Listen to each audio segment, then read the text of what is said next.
Hello friends, आज की video में हम देखेंगे भारत की प्रमुख नदियां कौन कौन सी है और कौन सी नदी का उद्गम स्थल कौन सा है और वो कहां पर जाकर गिरता है या उसका संगम कौन सा है और उसकी लंबाई देखेंगे और उसमें कौन कौन सी नदियां मिली हुई है। तो हम सबसे पहले देखेंगे सिंधु नदी। तो सिंधु नदी का उद्गम स्थल देखेंगे तो तिब्बत में मानसरोवर झील के पास से शानो शानो बक हिमनद से निकलती है ना। ये जाकर गिरती है अरब सागर में, है ना। इसका जो संगम है अरब सागर में, इसकी अगर कुल लंबाई की बात करेंगे तो 2880 किलोमीटर है ना। ये भारत में इसकी अगर लंबाई की बात करेंगे तो 1114 किलोमीटर है। अगर इसकी सहायक नदियों की बात करेंगे तो इसकी सहायक नदियां है सतलज है, चिनाब है, रावी है, व्यास है और झेलम। इसकी प्रमुख सहायक नदी है। वहीं पर हम अगर झेलम नदी की बात करेंगे तो झेलम नदी बेरीनांग झील कश्मीर के समीप शेषनाग झील से निकलता है ना। और चिनाब नदी में इसका संगम है और इसकी कुल लंबाई की बात करेंगे तो 724 किलोमीटर है और भारत में इसकी लंबाई 400 किलोमीटर है। और ये इसकी प्रमुख अगर बात करेंगे सहायक नदियों की तो श्रीनगर में शिकारा या फिर बाजरे चलाए जाते हैं, है ना। और फिर रावी नदी की बात करेंगे तो रावी नदी कांगड़ा कांगड़ा जिले के हिमाचल प्रदेश तोरांग, है ना,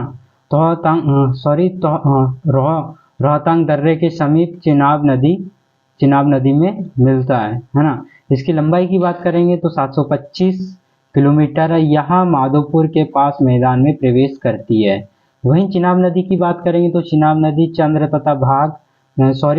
तथा भागा इसके उद्गम स्थल है, जो लाहौल के बाड़ा लाचा दर्रे के दोनों ओर स्थित है।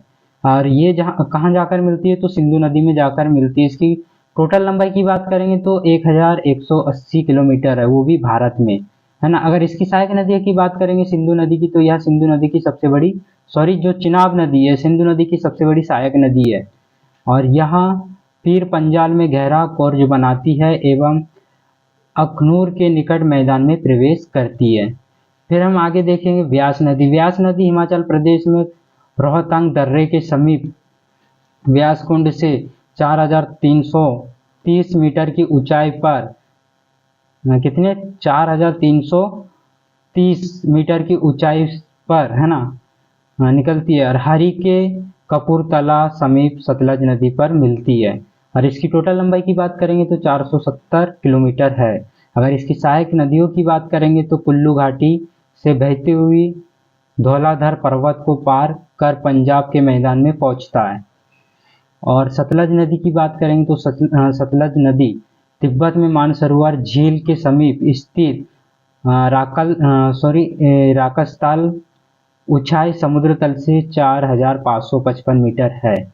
व्यास नदी पर इसका संगम है और इसकी टोटल लंबाई की बात करेंगे तो लगभग 1500 किलोमीटर है और भारत में इसकी ऊंचाई 1050 किलोमीटर है। फिर शिवलिक पर्वत श्रृंखला को काटती हुई पंजाब में प्रवेश करती है। कहाँ पंजाब में प्रवेश करती है? कौन सी नदी? सतलज नदी। फिर गंगा नदी की बात करेंगे तो गंगा नदी गंगोत्री के पास गोमुख हिमानी समुद्र तल से 3900 मीटर की ऊंचाई से भी अधिक ऊंचाई पर से निकलती है। और ये कहाँ जाकर गिरती है तो बंगाल की खाड़ी में इसका संगम है। इसकी टोटल लंबाई की बात करेंगे तो 2525 किलोमीटर है, वो भी कहाँ पर? तो भारत में। अब बात करेंगे गंगा नदी की प्रमुख सहायक नदियों की, है ना। तो इसकी सहायक नदियाँ देखो, गंगा की गंगा, भागीरथी, अलकनंदा और भी नाम बहुत सारे सम्मिलित हैं, है ना। यमुना नदी की बात करेंगे तो यमुना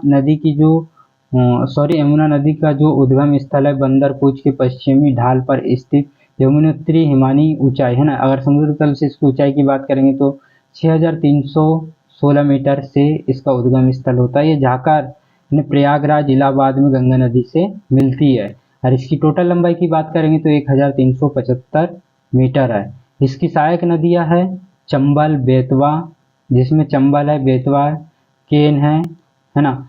तीनों ही नदियां हैं जो दक्षिण से यमुना में मिलती है। फिर बात करेंगे चंबल नदी की। तो चंबल नदी मध्य प्रदेश के महू के समीप स्थित जनापाव खाड़ी सिगार चौरी चोटी ऊंचाई समुद्र तल से 843 मीटर है। ये जाकर कहाँ मिलता है? इटावा में। कहाँ जाकर मिलता है? इटावा उत्तर प्रदेश में 38 किलोमीटर दूर यमुना नदी पर मिलता है। इसकी टोटल लंबाई की बात करेंगे तो 995 किलोमीटर है। देश की सबसे गहरे गड्ढों का निर्माण इसकी सहायक नदियाँ काली, सिंध, पर्वती, क्षिप्रा, बानास, कुरल, बामनी व मेज है। रामगंगा की बात करेंगे तो नैनीताल के समीप मुख्य हिमालय श्रेणी के दक्षिण भाग है ना इसका उद्गम स्थल। और जाकर कहाँ मिलती है? कन्नौज के निकट गंगा नदी में मिलती है। इसकी टोटल लंबाई की बात करेंगे तो 696 किलोमीटर है। और खोन इसकी प्रमुख सहायक नदी है। फिर आगे देखते हैं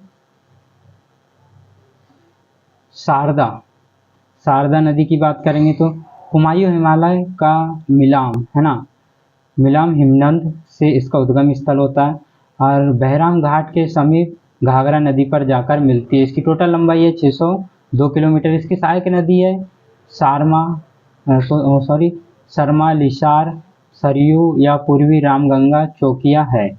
और वहीं घाघरा या कर्नली या फिर कोरियला नदी की बात करेंगे तो नेपाल में तकलाकोट से 37 किलोमीटर उत्तर पश्चिमी में हिमानी पर्वत से निकलता है। और जाकर कहाँ मिलता है? सारण तथा बालिया जिले के समीप पर गंगा नदी पर मिलता है। टोटल लंबाई की बात करेंगे तो 1080 किलोमीटर है। फिर अगर इसकी सहायक नदियों की बात करेंगे तो शिवालिक को पार करते हुए समय शीश पानी नामक 180 मीटर गहरे गड्ढे का निर्माण चौकिया तथा छोटी गंगा इसकी सहायक की नदियाँ है। फिर गंडक की बात करें तो नेपाल से इसका उद्गम होता है। जाकर कहाँ मिलता है? पटना के समीप गंगा नदी पर मिलती है। इसकी टोटल लंबाई की बात करेंगे भारत में तो 425 किलोमीटर है। और इसकी सहायक नदियों की बात करेंगे तो काली, गंडक तथा त्रिशूली गंगा है। इसमें मिलने वाली गोल गोल पत्थरों को सालिग्राम कहा जाता है। क्या कहा जाता है? सालिग्राम कहा जाता है। वहीं पर हम कोसी नदी की बात करेंगे। किसकी? कोसी की बात करेंगे तो गोसाई थान चोटी के उत्तर से इसका उद्गम स्थल होता है।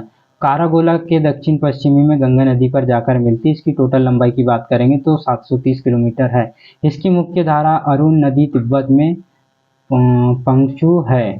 सहायक नदियाँ है जैसे यारू, सोनकोशी, तामुर कोशी, इंद्रावती, लिखो, दूध कोशी, भोट कोशी, तंबा कोशी प्रमुख नदियाँ है। बेतवा व वेत्रवती की बात करेंगे तो मध्य प्रदेश के रायसेन जिले में कुमरा गांव के समीप विंध्याचल पर्वत से निकलती है। और जाकर कहाँ मिलती है? तो अमीरपुर के समीप यमुना नदी पर मिलती है। और इसकी टोटल लंबाई की बात करेंगे तो 480 किलोमीटर है। और इसकी प्रमुख जो सहायक है ऊपरी मार्ग में कई झरनों का निर्माण है ना।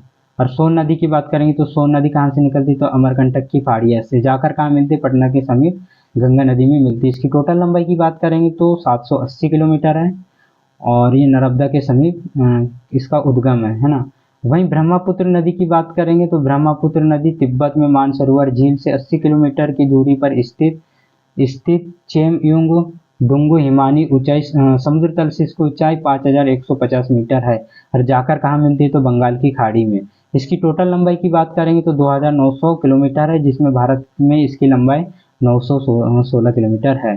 प्रमुख सहायक नदियों की बात करेंगे तो दिबांग, लोहित, कामेंग, सुबनसिरी, मानस, फुतिमारी, धनघाटी, पागलडिया, तीस्ता है ना। फिर आगे देखेंगे हम नर्मदा नदी। नर्मदा नदी विंध्याचल पर्वत की श्रेणियों में स्थित अमरकंटक नामक स्थान से निकलता है।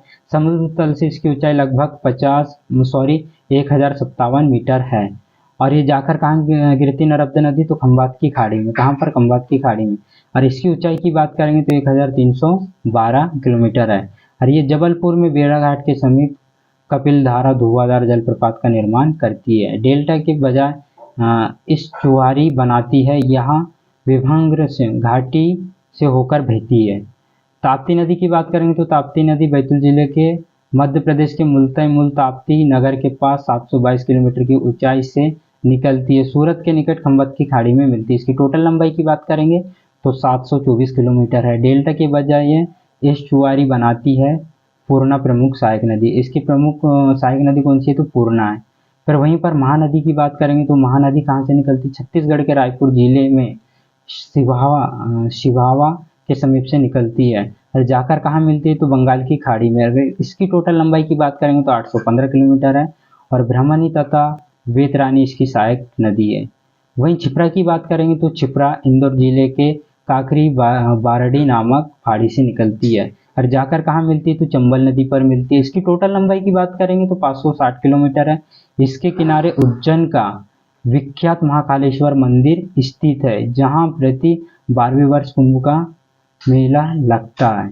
मतलब 12 साल में एक बार कुंभ का मेला लगता है। माही नदी की बात करेंगे तो धार जिला मध्य प्रदेश के आमछोरा में महद झील से निकलती है। जाकर कहाँ मिलती है? तो खंभात की खाड़ी में। टोटल लंबाई की बात करेंगे तो 585 किलोमीटर है। इस पर बजाज सागर है ना, बजाज सागर बांध बांसवाड़ा बनाया गया है। कर्क रेखा को 2 बार काटती है।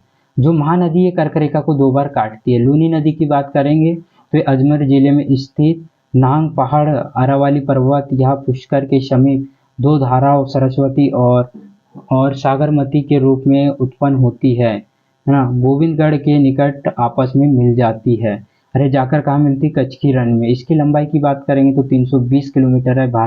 यह भारत की एकमात्र अंतर्वाही नदी है।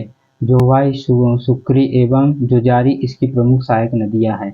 वहीं पर सोम नदी की बात करेंगे तो सोम नदी उदयपुर जिले में बीछामेड़ा नामक स्थान पर यह स्थान से निकलता है और बेनेश्वर के समीप माही नदी पर मिलती है। इसकी लंबाई तो दिया नहीं गया और जोकम, गोमती, सारणी इसकी सहायक नदियां हैं। अब आगे देखेंगे साबरमती। साबरमती नदी जय समुद्र पर्वत से और